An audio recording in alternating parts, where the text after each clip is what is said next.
ప్రభునందు ప్రేమైనటువంటి సంగమా, ప్రభువైన యేసుక్రీస్తు వారి నామమున మీ అందరికీ కూడా ఈ ఉదయకాల శుభములు వందనాలు చెల్లిస్తూ ఉన్నాను. నేటి ధ్యానము కొరకు ఏర్పాటు చేసుకున్నటువంటి పరిశుద్ధ లేఖన భాగము ఇర్మియా గ్రంథము 18వ అధ్యాయము. ఇర్మియా గ్రంథము 18వ అధ్యాయము మొదటి 12 వచనాలు మనము చదువుకుని ఉన్నాం. ప్రభువు యెహోవా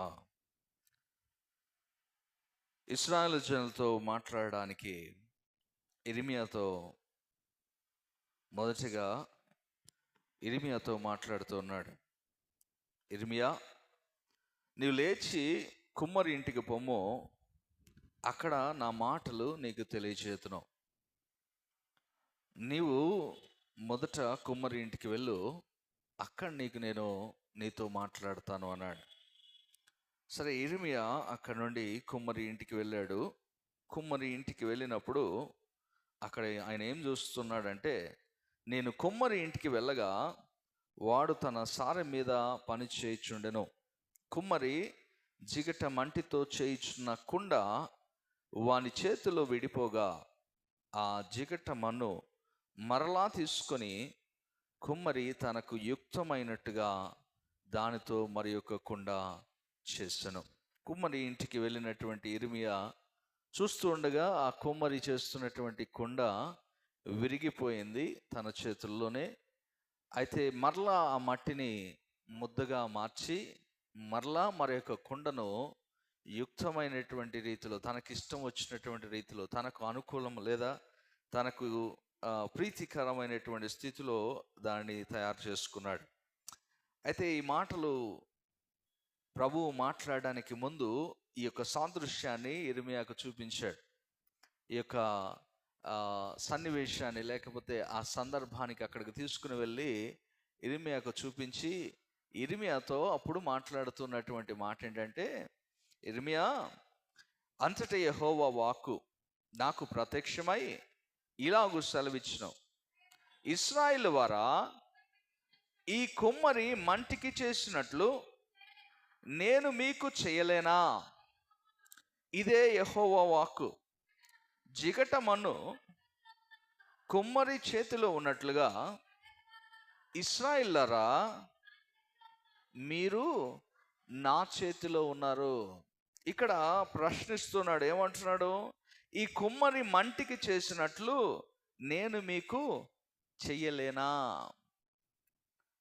నేను చెయ్యలేనటువంటి వాడనా? కుమ్మరి పాడైపోయినటువంటి దాన్ని తిరిగి మరలా ప్రయోజనకరమైనటువంటి దాని కుండగా మార్చాడు. విరిగిపోయినటువంటి ఆ కుండను మరలా సరి చేశాడు. అయితే ఇక్కడ అంటాడు, మరి నేను చెయ్యలేనా? నేను అలాగున మిమ్మల్ని సరి చేయలేనా? అందుకే అంటాడు, కుమ్మరి చేతిలో ఉన్న మన్ను ఎలాగో జిగట మన్ను కుమ్మరి చేతిలో ఉన్నట్టు ఇశ్రాయేలులారా, మీరు ఎక్కడున్నారు? You are in my hands. మీరు నా చేతుల్లో ఉన్నారు. మీరు నా చేతుల్లో ఉన్నారు. నేను నాకు యుక్తమైనట్లు మిమ్మల్ని చేసుకోగలను. బట్ బిఫోర్ దట్, ప్రభు చేతుల్లో మనము ఉన్నాము అనేటువంటి దానికి, ప్రభు చేతిలో మనము ఉంచబడినట్లును, లేదా కుమ్మరి చేతికి మనం అప్పగించబడినటువంటి స్థితిలో ఉన్నప్పుడు ఆ సమయంలో కుమ్మరి మరలా ఆ మట్టిని అమూల్యమైన దానిగా కుండగా మార్చగలుగుతాడు. అన్లెస్ ఒకవేళ నేను ఉండను, నేను సరి చేయబడన అవసరం లేదు, నేను ఉన్న రీతిలోనే ఉంటాను, నేను ఏ స్థితిలో ఉన్నానో అలాగే ఉంటాను, నాలో మార్పులు నాకు అవసరం లేదు, నా జీవితాన్ని ఇలాగే కొనసాగించుకుంటాను, నేను మారడానికి ఇష్టపడను, మార్చుకోవడానికి ఇష్టపడను, నా జీవితం ఇలాగే సాగాలి, ఇలాగే ఉండాలి అని నీవంటే ప్రభు అంటాడు, అప్పుడు నీకు చేయవలసినటువంటి మేలు విషయమై సంతాపపడతాను అంటాడు. ప్రియమైనటువంటి వాళ్ళరా, ఈరోజు ప్రభు మనతో జ్ఞాపకం చేస్తున్నాడు. ఈడ 2 సందర్భాల్లో 2 విషయాలను జ్ఞాపకం చేస్తాడు. ఏమంటే నేను సంతాపడతాను. ఎప్పుడు సంతాపడతాడట? 2 సందర్భాలు జ్ఞాపకం చేస్తాడు. ఒకటి 8వ వచనంలో మనం చూసినప్పుడు, ఏ జనమును గూర్చి నేను చెప్పితునో ఆ జనము చెడుతనము చేయటం మానితే నేను వారికి చేయదలిచిన కీడును గూర్చి సంతాపడతాను. దేని విషయం చెప్తున్నాడు? పైన అంటాడు, దాన్ని పెళ్ళగించుననియు విరగొట్టుదననియు నశింపచేయుదుననియు ఏదో ఒక జనమును గూర్చి కానీ రాజ్యమును గూర్చి కానీ నేను చెప్పి ఉండగా, నేను అలా చెప్పినప్పుడు ఏ రాజ్యం అయితే తమ మనస్సులను మార్చుకుని, తమ ఆలోచనలను మార్చుకొని, తమ ఉద్దేశాలను మార్చుకొని, తమ తలంపులను మార్చుకొని లోబడి నా మాటకు విధేయులై ఉంటారో అట్టి వారి విషయంలో నేను చేయవలసినటువంటి కీడును చేయుటకు లేదా కీడును గూర్చి సంతాపపడుదును అంటాడు. ఇంకొక సందర్భాన్ని కింద అంటాడు, మరియు కట్టెదననియు నాటెదననియు ఒక జనమును గూర్చి కానీ రాజ్యమును గూర్చి కానీ నేను చెప్పి ఉండగా ఆ జనము నా మాట వినకుండా నా దృష్టికి కీడు చేసిన ఎడల దానికి చేయదలిచిన మేలును గూర్చి నేను సంతాపపడదును. ఇక్కడేమో కీడును గూర్చి సంతాపపడతా అన్నాడు, ఇక్కడికి వస్తే మేలును గూర్చి సంతాపపడతా అంటున్నాడు. రెండిటికి సందర్భాలు ఉన్నాయి. ఒకటేమో నేను నిన్ను విరగొడతాను, నిన్ను నశింపజేస్తాను, నిన్ను పెళ్ళగిస్తాను అని చెప్పినప్పుడు ఎవరైతే దానికి రెస్పాండ్ అవుతారో, ఎవరైతే దానికి విధేయత చూపిస్తారో అట్టి వారి విషయంలో వారికి చేయదలిచినటువంటి కీడును చేయకుండా నేను సంతాపపడతాను. అలాగే నేను నాటెదను కట్టెదను అని వారికి వాగ్దానం చేసినప్పుడు, నేను వారికి ప్రమాణం చేసినప్పుడు, వారితో నేను ఈ మాటలు పలుకుతున్నప్పుడు ఎవరైతే ఆ మాటను చెవిని పెట్టకుండా, ఎవరైతే ఆ మాటలకు లోబడకుండా వినకుండా కీడు చేస్తారో అట్టి వారికి నేను చేయదలిచిన మేలు విషయమై సంతాపపడతాను అంటున్నాడు. ప్రేమనేటువంటి వాళ్ళారా, ఈ 2 సందర్భాల్లోనూ ప్రభు జ్ఞాపకం చేస్తున్నది ఒకటే, మనము ప్రభు చేతుల్లో ఉన్నాము. మన జీవితాన్ని ప్రభువుకు అనుకూలమైనటువంటి స్థితిలో ప్రభువుకు ఇష్టపూర్వకంగా మలచడానికి మనం ఒప్పుకొని ఉండాలి. లేదు నేను వినను, నాకు ఇష్టం లేదు, నాకు అక్కర్లేదు అంటే ప్రభు యొక్క కోపానికి లేదా ప్రభు యొక్క శిక్షకు గురి కావాల్సిందే.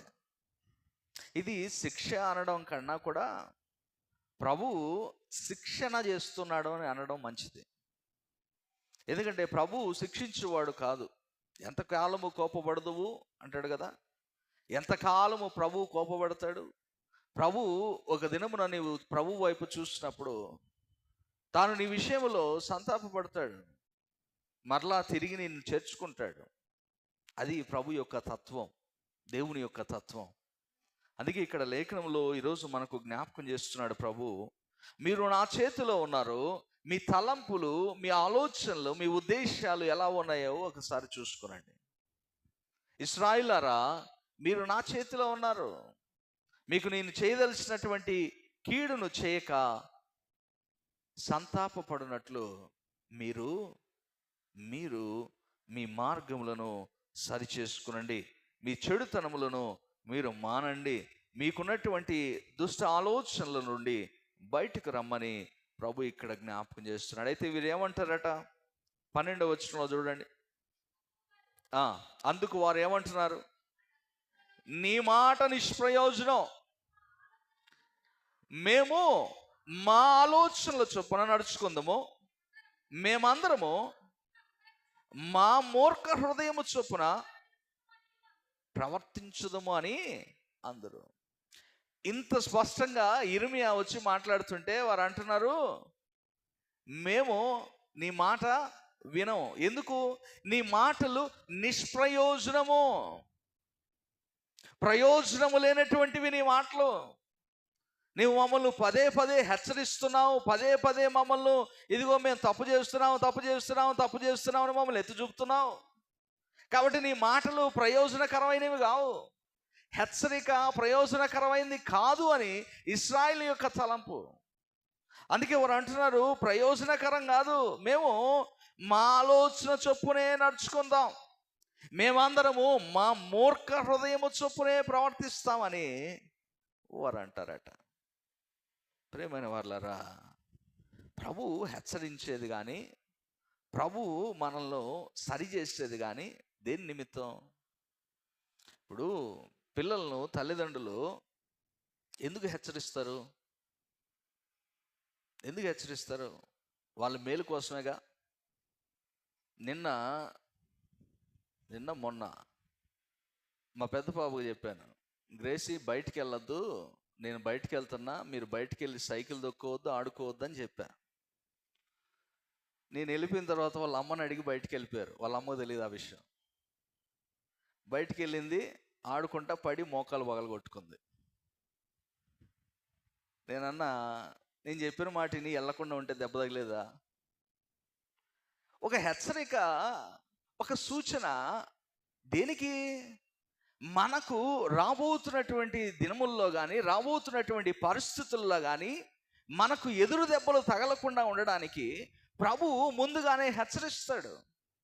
ప్రభు యొక్క మాటలు మనల్ని సూచిస్తూ ఉంటాయి. సరి చేయడానికి అనునిత్యము ప్రభువు కుమ్మరిగా ఉండి మనల్ని సరి చేస్తూ ఉంటాడు. అందుకే యెషయా గ్రంథంలో మనం చూస్తే, యెషయా గ్రంథము 64వ అధ్యాయం చూడండి. 64వ అధ్యాయము 8వ వచనంలో రాయబడుతున్నటువంటి మాట, యెహోవా నీవే మాకు తండ్రివి, మేము జిగటమన్ను, నీవు మాకు కుమ్మరి వాడవు, మేమందరము నీ చేతి పని అయి ఉన్నాం. చాలు. ప్రభువా నీవు మాకు తండ్రివి, మేము జిగటమన్ను, నీవు మాకు కుమ్మరి. నీ చేతిలో ఉన్నటువంటి జిగటమన్ను మేము, నీవు ఎలా చేస్తే అలా మలచబడడానికి, ఎలా కోరుకుంటే అలా ఉండడానికి, నీవు కోరుకున్నటువంటి రీతిలో మమ్మల్ని మలుచుకోవడానికి మేము నీ చేతిలో ఉన్నాం. We are in your hands. ఈరోజు మనం ఏం చేస్తున్నామంటే, ప్రభు చేతిలో ఉన్నటువంటి మన జీవితాన్ని మన చేతుల్లోనికి తీసేసుకుంటున్నాం. ఇఫ్ రియల్లీ దేవుని చేతిలో మనం కానీ ఉంటే, దేవుని చేతుల్లో మన జీవితాన్ని ఉంచి ఉంటే, దేవుడు ఏం చేస్తాడు? ప్రతినిత్యము మనల్ని సరి చేసుకుంటూ పోతాడు. Every time and every minute he will guide you until you reach your goal. నీవు గమ్యము చేరే వరకు ప్రభువు నిత్యము నిన్ను సరి చేసుకుంటూ సరైనటువంటి త్రోవల్లో నడిపించుకుంటూ ప్రభు తీసుకెళ్తాడు.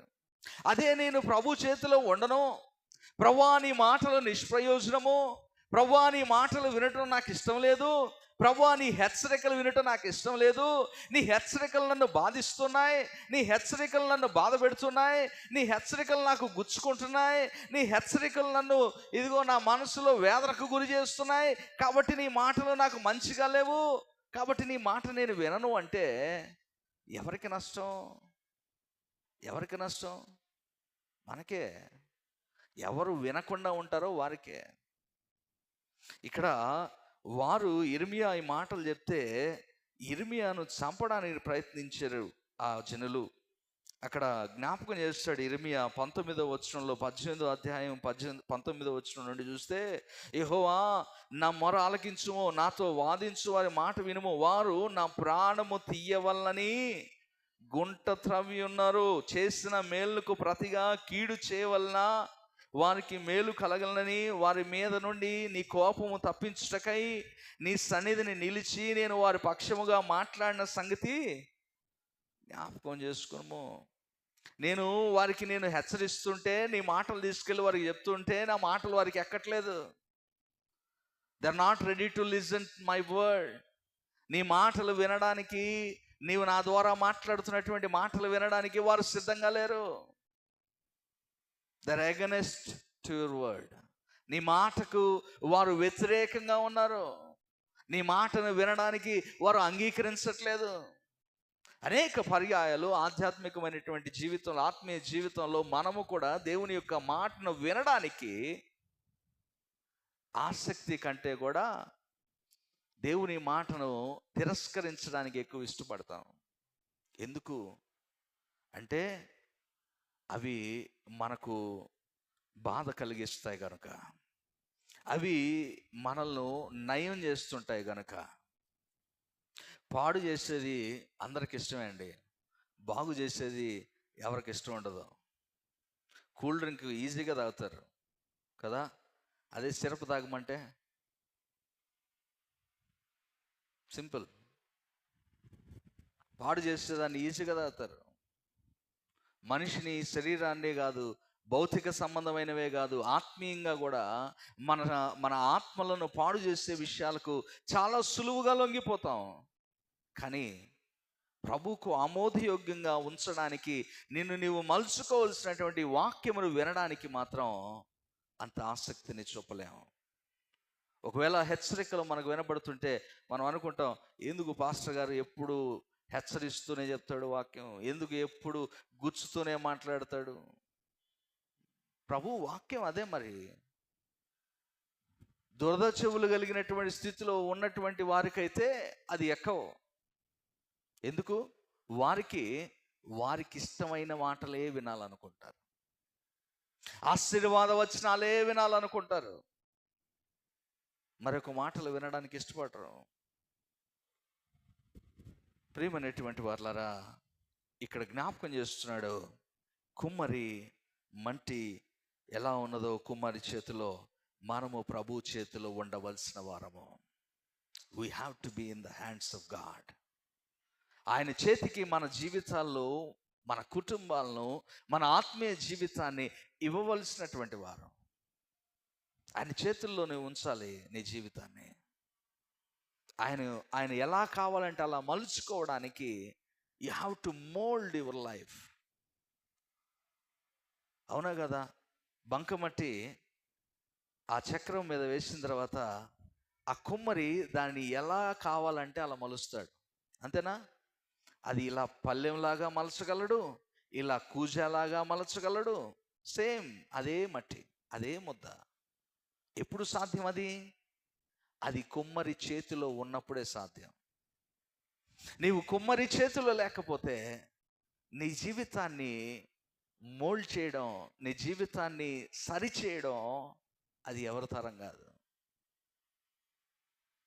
చేయగలుగుతాడు ప్రభు, తర్వాత మరొక రీతిలో చేయగలుగుతాడు. ఎలా చేయగలుగుతాడు? ఇందాక మనం చూసాం కదా, ఎలా చేయగలుగుతాడు. ఇరిమియాతో మరొక సందర్భంలో కూడా జ్ఞాపకం చేశాడు. ఎలా చేయగలుగుతాడంటే, దానిని పగలగొట్టి, యెషయా గ్రంథంలోనూ ఉంటుంది, దాన్ని పగలగొట్టి ముక్కలు చేసి అది దేనికి ప్రయోజనకరము కాని రీతిలో దాన్ని చేసేస్తాడు. అప్పుడేం చేస్తావు? అప్పుడేం చేయగలం? జిగట మన్ను దాన్ని రూపించిన దాన్ని నీవేమి చేయుచున్నావా అని అడగలుగుతుందా? కుమ్మరిని అడగలదా? ఈరోజు మన జీవితం, ప్రభువా ఎందుకు నా జీవితం ఎలా ఉంది? Why I'm like this? ఎందుకు మా కుటుంబంలోని ఇలాంటి పరిస్థితులు? ఇప్పుడు పరిస్థితులను కల్పించిన వాడు ప్రభు అయినప్పుడు దాని నుండి విడుదల కలిగించగలిగిన వాడు కూడా ప్రభువే కదా. మరి ఆ ప్రశ్నకు ఈ ప్రశ్న జవాబు అవుతుందిగా. మరి అక్కడే ఆగిపోతే ఎలా? లేఖనాలు మనకు చెప్తున్నాయి కదా, కుమ్మరి చేతిలో ఉన్నప్పుడు కుమ్మరి దానికి తగినట్లుగా ఆయన మనల్ని మలుచుకుంటాడు. యెషయా గ్రంథము 45వ అధ్యాయము 9వ వచనం.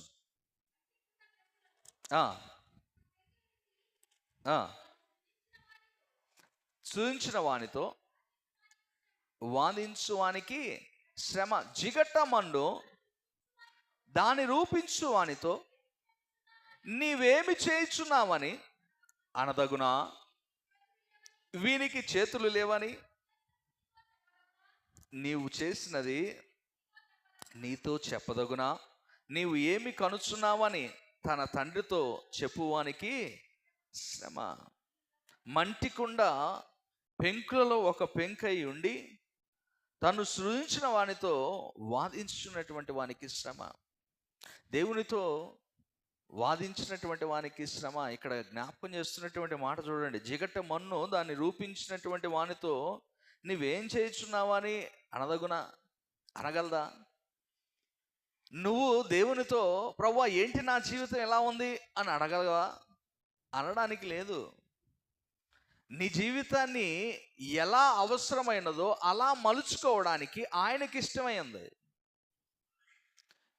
ప్రభు మహిమార్థమై ప్రభు పరిచర్లో ఉన్నప్పుడు కొందరు పుట్టుకతో గుడ్డివారు ఉన్నారు. వారిని స్వస్థపరిచినటువంటి సందర్భంలో ప్రభు అంటాడు, ప్రభు మహిమార్థమై వారు అలాగున ఉన్నారు. That's why they are like this. మన జీవితము ఇలా ఉండడానికి లేదా మరోలా ఉండడానికి, ఏది ఎలా ఉన్నా మన జీవితాలను సరైనటువంటి రీతిలో ఆయనకు ఇష్టపూర్వకంగా మార్చుకోవడానికి ఆయనకి ఇష్టమై ఉన్నప్పుడు మనమెవరో మధ్యలో ప్రశ్నించడానికి? We don't have any right to ask the potter. పరమ కుమ్మరి అయినటువంటి మన ప్రభువును అడగడానికి మనకు ఎటువంటి అర్హత లేదు. ఉన్నదల్లా ఒకటే మనం చేయగలిగింది ఏంటంటే, ప్రభువా నేను నీ చేతిలో ఉన్నాను. That's it. నువ్వు ఎలా కావాలో అలా మలుచుకో, నీకు ఎలా ఇష్టమైతే అలా చేసుకో.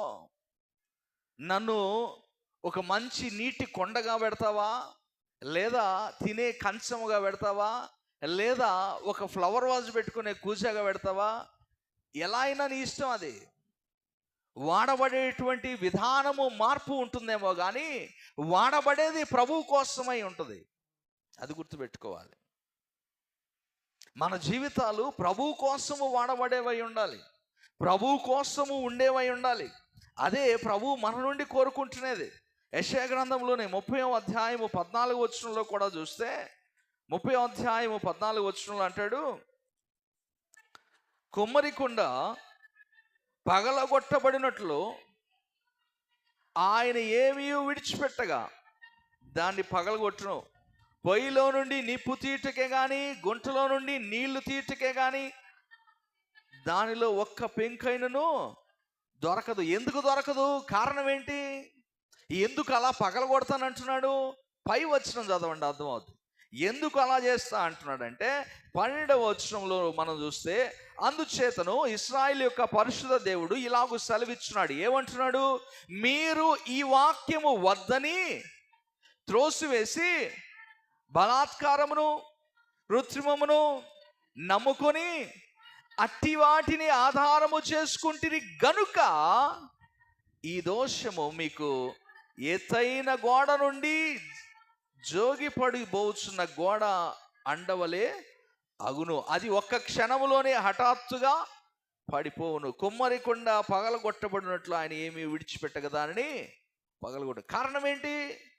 ఎలా పడిపోతుంది? ఎందుకు పగిలిపోయింది అంటే, కారణం వారట నీ వాక్యము వద్దని త్రోసివేసినటువంటి వారు.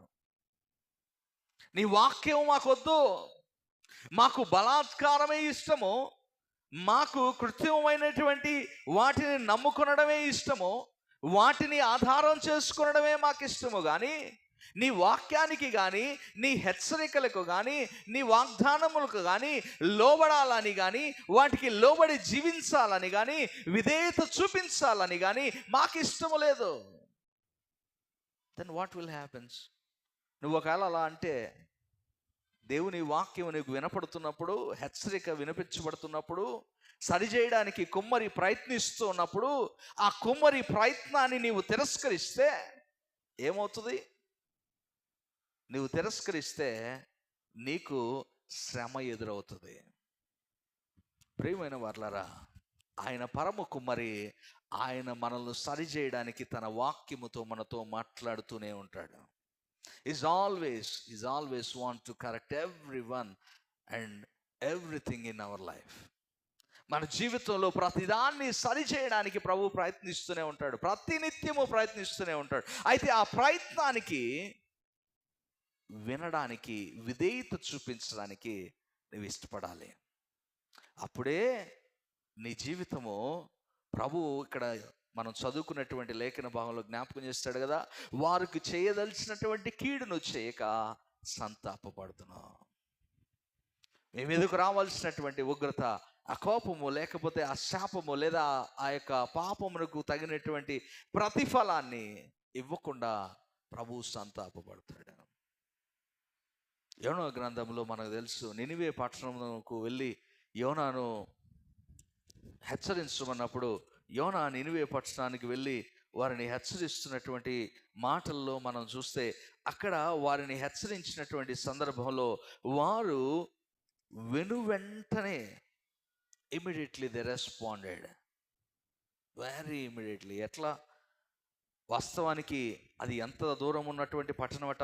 యోనా గ్రంథం 3వ అధ్యాయంలో మనం చూస్తే అక్కడ రాయబడుతున్నటువంటి మాట, నీవు లేచి ఇదిగో నినివే మహాపురమునకు పోయి నేను నీకు తెలియజేయ సమాచారము దానికి ప్రకటన చేయము.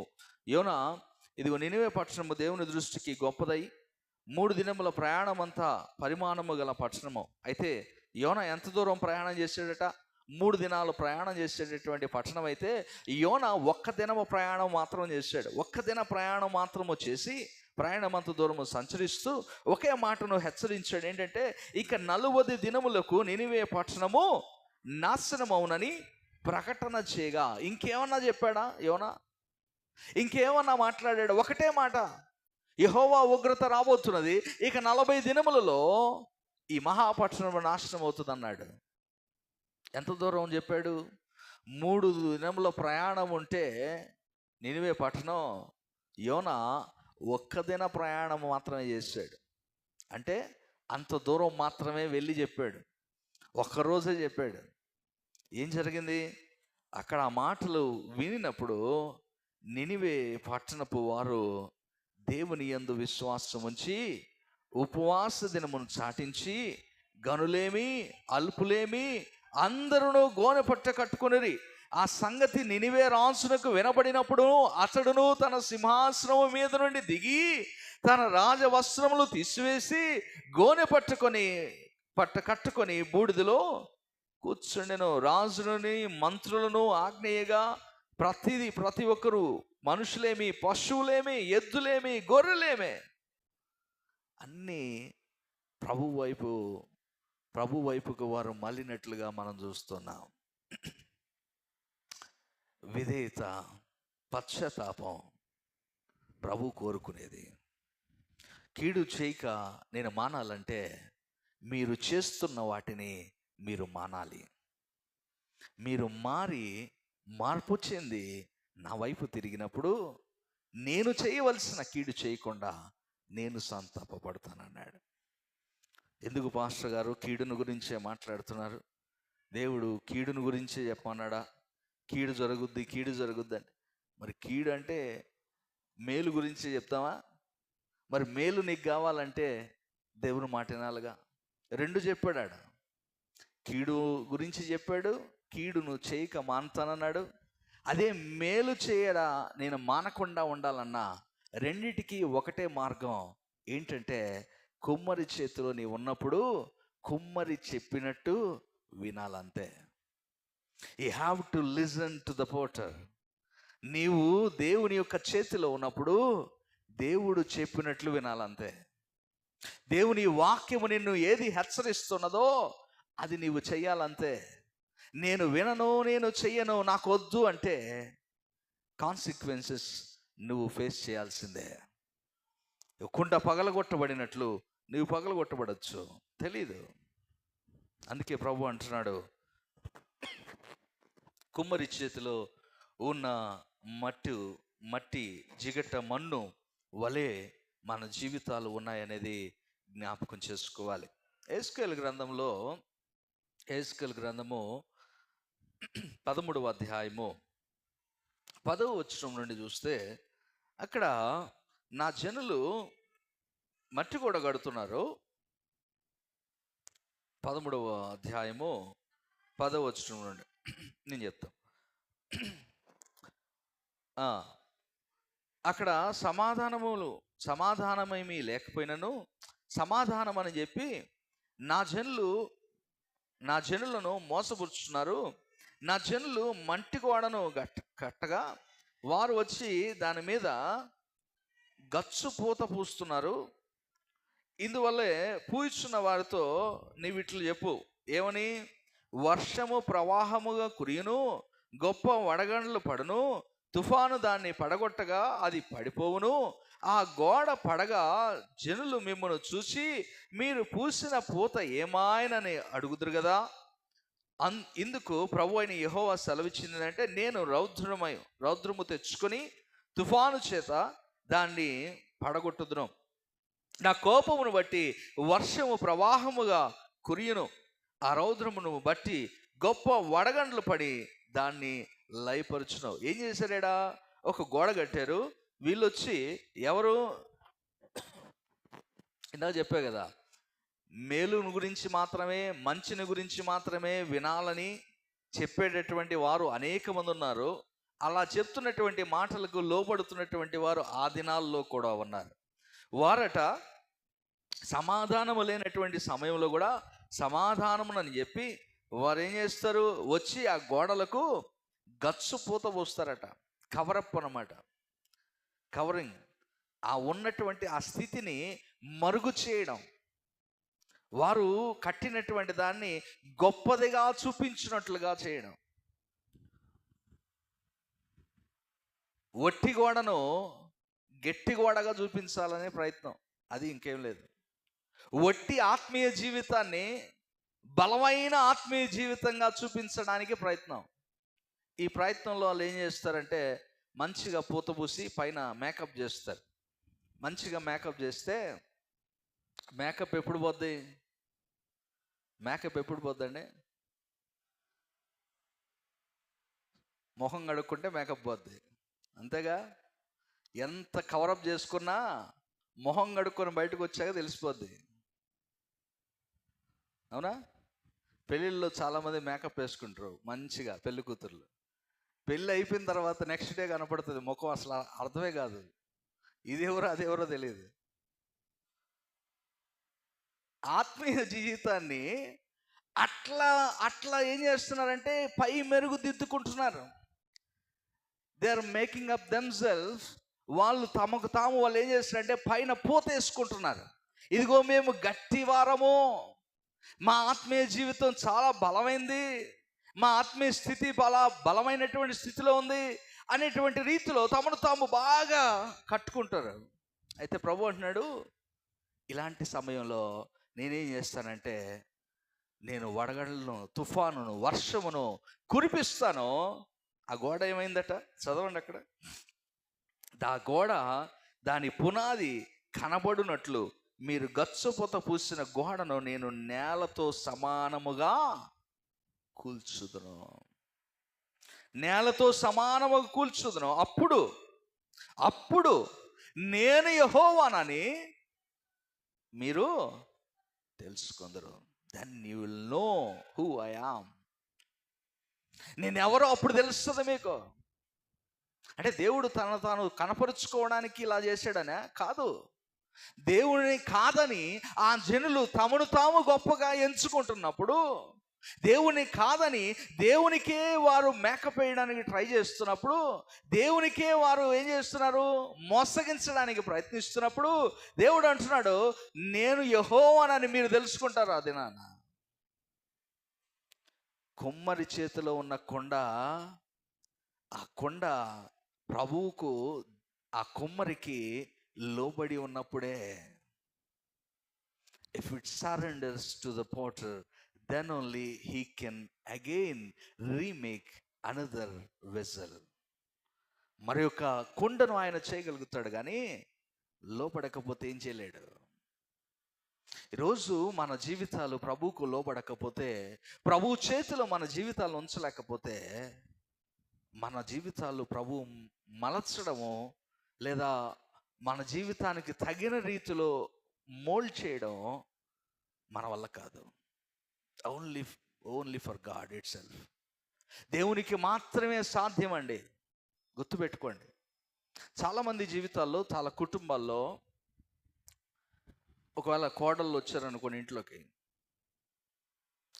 వీళ్ళు దాంట్లోకి ఇమ్మడలేరు ఆ ఇంట్లోకి. కొన్ని సందర్భాల్లో కొన్ని ఇళ్ళల్లో ఇమ్మడలేనప్పుడు కొన్ని సమస్యలు వస్తుంటాయి. కారణం ఏంటి? వాళ్ళు మోల్డ్ అవ్వలేకపోతున్నారు లోపల ఆ ఇంట్లో. ఎప్పుడు మోల్డ్ అవుతారు ఆ ఇంట్లోకి? When you surrender your life to God, then automatically ఆ ఇంట్లో వారు కానీ ఆమె కానీ ఆటోమేటిక్గా అడ్జస్ట్ అయిపోతారు. దేవుని చేతికి వారి జీవితాలను అప్పగించినప్పుడు ఆటోమేటిక్గా అన్నీ సెటరేట్ అయిపోతాయి. ఇక్కడ దేవుని చేతిలో లేకుండా నా చేతిలోనే పెట్టుకుంటా, నేను ఎవరి మాట వినను, నేను ఎవరి మాటకు లోబడను, ఎవరి మాటను నేను అందరి మాటలను తిరస్కరించుకుంటూ వెళ్ళిపోతాను. ఇదిగో మీ మాటల్లో ప్రయోజనకరం ఏమీ లేదని మనం అనుకుంటే మనం ఎప్పటికీ అందులో మోల్డ్ కాలేము. ఇక్కడ ప్రభు అందుకే జ్ఞాపకం చేస్తున్నాడు, అందరం ఒకే ముద్దలో నుండి చేయబడినటువంటి వారమే అండి. గుర్తుపెట్టుకోండి. రోమిలికి రాసిన పత్రికలో పౌలు అంటాడు, 9వ అధ్యాయము 21వ వచనంలో మనం చూస్తే, రోమిలికి రాసిన పత్రిక 9వ అధ్యాయం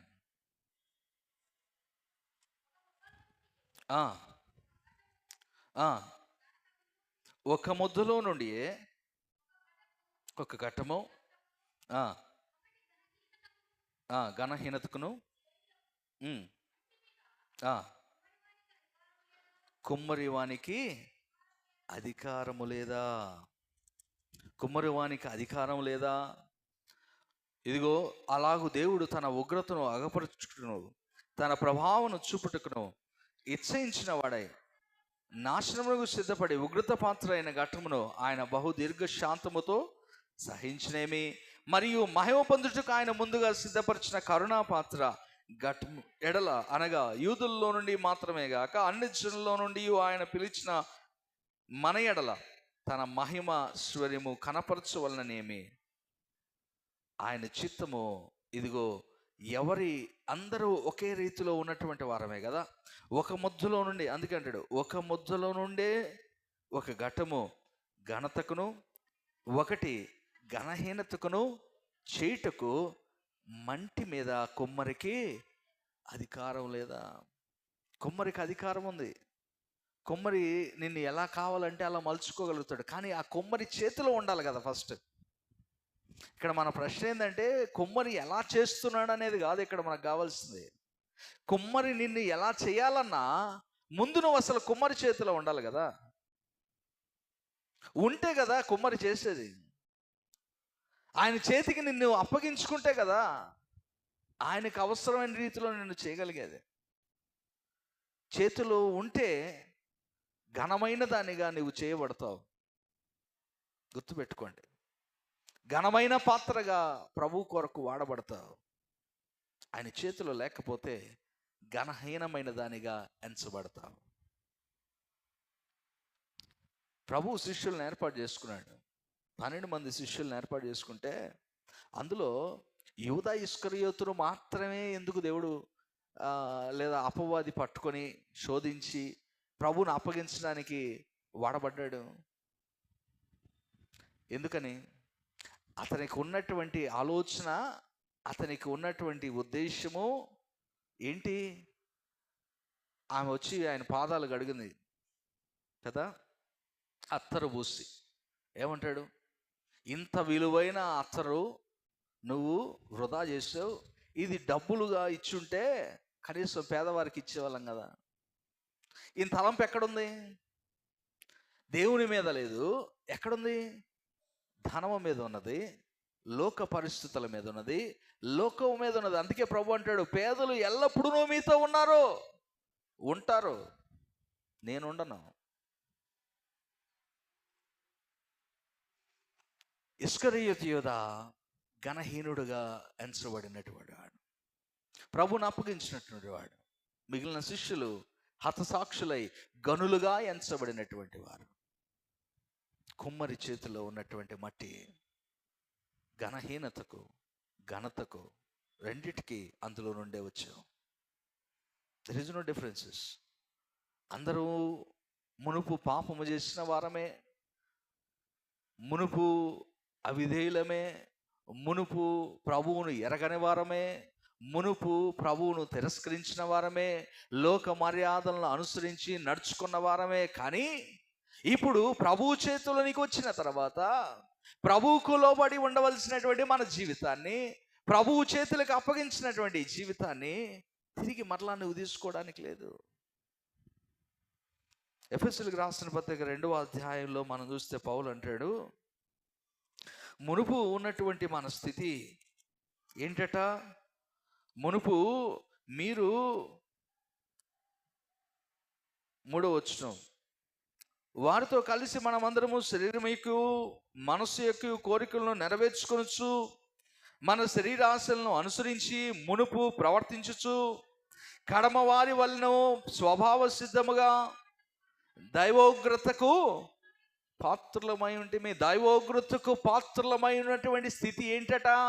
పూర్వము మునుపు మనము లోకములో ఉన్నటువంటి వారి వలె మనందరమును శరీరం యొక్కయు మనస్సు యొక్కయు కోరికలను నెరవేర్చుకొనొచ్చు, మన శరీరాశలను అనుసరించి మునుపు ప్రవర్తించినటువంటి వారమే. ఆ ప్రవర్తన దేనికి సంబంధించినటువంటిది? దేవుని ఉగ్రతకు పాత్రులైనటువంటి స్థితి మనది. అయితే ఆ స్థితిలో నుండి ప్రభువు మనల్ని పిలుచుకొని, ఆ స్థితిలో నుండి ప్రభువు కరుణా సంపన్నుడై మనల్ని మన అపరాధముల చేత చచ్చిన వారమై ఉండినటువంటి మనల్ని సైతము మన ఎడల చూపిన మహాప్రేమను, మన ఎడల క్రీస్తు కూడా మనతో కూడా క్రీస్తు కూడా బ్రతికించును. కృపచేత మీరు రక్షింపబడి ఉన్నారు. దేని చేత? కృపచేత. పూర్వం మీరు ఎలా ఉన్నారు? లోకంలో ఉన్నటువంటి స్థితిలో నుండి ప్రభువులోనికి నడిపించాడు. ఇప్పుడు ప్రభువులోనికి వచ్చిన తర్వాత ప్రభు చేతుల్లో ఉండాల్సినటువంటి జీవితాన్ని తిరిగి మరలా మీ చేతుల్లోనికి మీరు తీసుకుంటానంటే, మీ చేతులతో మీరు మలుచుకుంటానంటే అది సాధ్యము కాదు. అది సాధ్యం కాదు.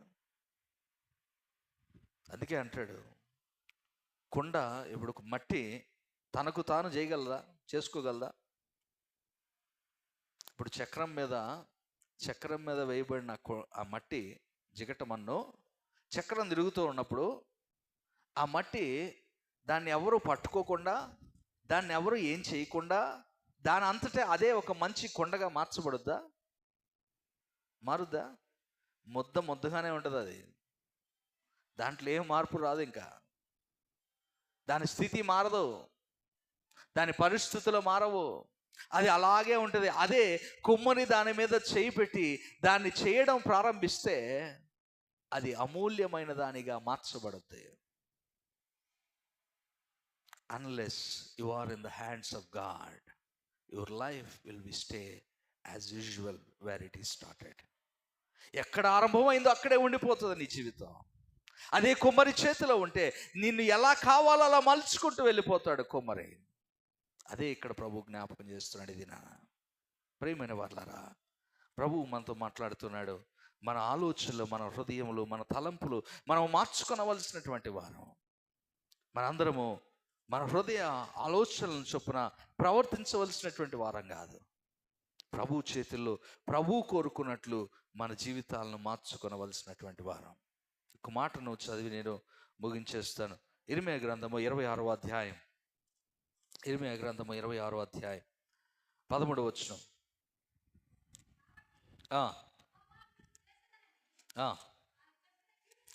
కీడును గూర్చి ఆయన సంతాపపడినట్లు మీరు మీ మార్గములను మీ క్రియలను చక్కపరుచుకొని మీ దేవుడైన యెహోవా మాట వినుడి. ఇదిగో నేను మీ వశములో ఉన్నాను. మీ దృష్టికి ఏది మంచిదో, ఏది యుక్తమైనదో అదే నాకు చేయుడు. అయితే మీకు చెవులారా ఈ మాటలన్నిటిని చెప్పుటకు నిజముగా యెహోవా మీ వద్ద నన్ను పంపి ఉన్నాడు గనుక మీరు నన్ను చంపిన యెడల మీరు మీ మీదకిని, పట్టణం మీదకిని, దాని నివాసుల మీదకిని నిరపరాధి రక్త దోషము తెప్పించుకుందరని నిస్సందేహముగా తెలుసుకున్నాడు. ఇర్మీయా వారితో అంటున్నాడు, మీరు చేయాల్సిందల్లా ఒకటే. మీరు నన్ను చంపడానికి ప్రయత్నించడం, నన్ను చంపాలనే ప్రయత్నం, ఆలోచన చేయడం మానేసి మీకు మీ మీదకు ప్రభు యొక్క ఉగ్రత రాకుండా ఉండడానికి మీరు చేయాల్సింది ఏంటో తెలుసా? ఇదిగో మీరు యెహోవా చెప్పినటువంటి మాటలకు, ఆయన మాటలకు లోబడి ఆ మాటలు వినుడి. యెహోవా మీకు చేస్తానని చెప్పిన కీడును గురించి ఆయన సంతాపడినట్లు మీ మార్గాలు, మీ క్రియలు చక్కపరుచుకోండి, సరి చేసుకోండి. యు క్లీన్ హిజర్వ్ అండ్ టర్న్ టువర్డ్స్ గాడ్. నీ జీవితాన్ని మార్చుకొని ప్రభు వైపు చూడండి. నీ క్రియలను మార్చుకొని ప్రభు వైపు చూడండి. మీ ఆలోచనలను మార్చుకొని ప్రభు వైపు చూడండి. మీ మూర్ఖ హృదయముల్లో బట్టి మీరు ప్రవర్తిస్తానని మీరు అన్నారే, వాటిని విడిచి, ఆ మూర్ఖ హృదయాన్ని విడిచి, మూర్ఖపు మనస్సును విడిచి ప్రభువు మాటను చేర్చుకోవడానికి ఇష్టపడండి. అప్పుడు దేవుని యొక్క వాక్యము మనల్ని సరి చేసుకుంటూ వెళ్తుంది. కాబట్టి ప్రియమైన వారలారా, నువ్వు దేవుని చేతిలో ఉండాలి అంటే దేవుని మాటకు లోబడుతూ ఉండాలి. దేవుని మాటకు లోబడినప్పుడు ఆ వాక్యము it moulds you in a perfect shape. సరైనటువంటి రీతిలో ఆయన నిన్ను మార్చుకుంటాడు. ఆయనకు ఆమోదయోగ్యమైనటువంటి స్థితిలో నిన్ను మార్చుకుంటాడు. నీ జీవితాన్ని సరిచేయగలిగినటువంటి వాడు దేవుడు మాత్రమే. కనుక ఈరోజు మనం ప్రశ్నించుకోవాలి ఏంటంటే, ప్రభువా మేము నీ చేతిలో ఉన్నామా? Are we in your hands? మేము నీ చేతిలో ఉన్నామా? మా జీవితాన్ని నీ చేతిలో ఉంచామా? అసలు ప్రశ్న. ఎప్పుడు ప్రభు దగ్గరకు వచ్చి మనం అడిగేది ఏంటంటే, ప్రభువా నాకు ఇది కావాలా, ప్రభువా నాకు అది కావాలి, ప్రభువా నాకు ఫలానా ఉద్యోగం కావాలి, ప్రభువా నాకు ఫలానా అమ్మాయితో వివాహం కావాలి, ప్రభువా నా జీవితం ఎలా ఉండాలి, ప్రభువా నా జీవితం అలా ఉండాలి. ఇవే ప్రభు దగ్గర అడిగేది. ఏ రోజన్నా ప్రభు దగ్గరికి ప్రభువా నా జీవితం ఎలా ఉండాలి అని అడిగేవా? ప్రభువా నేను ఎలా ఉండాలని నువ్వు అనుకుంటున్నావు అడిగేవా? ప్రభువా నా జీవితాన్ని ఎలా మార్చుకోవాలని నీవు ఆశపడుతున్నావు అడిగేవా? We never ask. ఎందుకంటే ఒకవేళ మనం అడిగామనుకోండి, మనము మన ఇష్టాలను వదులుకోవాల్సి వస్తుంది. వీ హ్యావ్ టు సాక్రిఫైస్ కదా. మనకి ఇష్టాలన్నీ వదిలేసుకోవాలా, మన కోరికలు వదిలేసుకోవాలా, అవునా? అందుకే మనం ఏం చేస్తామంటే, మన కోరికలను నెరవేర్చుకోవడానికి ప్రభు దగ్గరికి వచ్చి, ప్రభువా నాకు ఇవి చేయవా, ప్రభువా నాకు అది చేయవా. మంచిదే, అడగండి. ప్రభువును అడగద్దని అనట్లేదు, కానీ వాటికంటే ప్రాముఖ్యమైనది ఏంటంటే, నువ్వేం కావాలో అడుగుతున్నావు, కానీ ప్రభువుకి ఏం కావాలో ఇవ్వలేకపోతున్నావు. ప్రభువు కావాల్సింది నీ జీవితం కదా, ప్రభువు కావాల్సింది నీ హృదయం కదా, ప్రభువు కావాల్సింది నీ ఆత్మ కదా. ప్రభువు నువ్వు కోరుకుంటున్నది ఆయన సన్నిధిలో నీవు ఉండాలని కదా. మరి అది ఇవ్వడానికి నువ్వు ఇష్టపడితే ఇవన్నీ రావా? మొదట నా నీతిని రాజ్యమును వెదకుడి, అప్పుడు అవన్నీ మీకు అనుగ్రహించమని నువ్వు అడగనవసరం లేదు కదా. First you seek the Kingdom of God. మొదట నువ్వు నన్ను వెతుకో, నీకు అన్నీ వచ్చేస్తాయి. మొదట నీ జీవితాన్ని కుమ్మరి చేతిలో పెట్టు, ఆయన చూసుకుంటాడు. He can do everything. నీ జీవితాన్ని ప్రభు చేతికి ఇవ్వకుండా, ప్రభువుకు నీ జీవితాన్ని అప్పగించకుండా, జిగటమన్నైన నీ జీవితాన్ని ఇవ్వకుండా, నా జీవితం అమూల్యంగా ఉండాలి, అద్భుతంగా ఉండాలి, ఆశ్చర్యకరంగా ఉండాలంటే how it is possible? First you have to surrender to God. You have to surrender to the potter. కుమ్మరికి నీవు అప్పగించుకోవాలి. అట్టి కృప పరిశుద్ధాత్మ దేవుడు మనందరికీ అనుగ్రహించును గాక.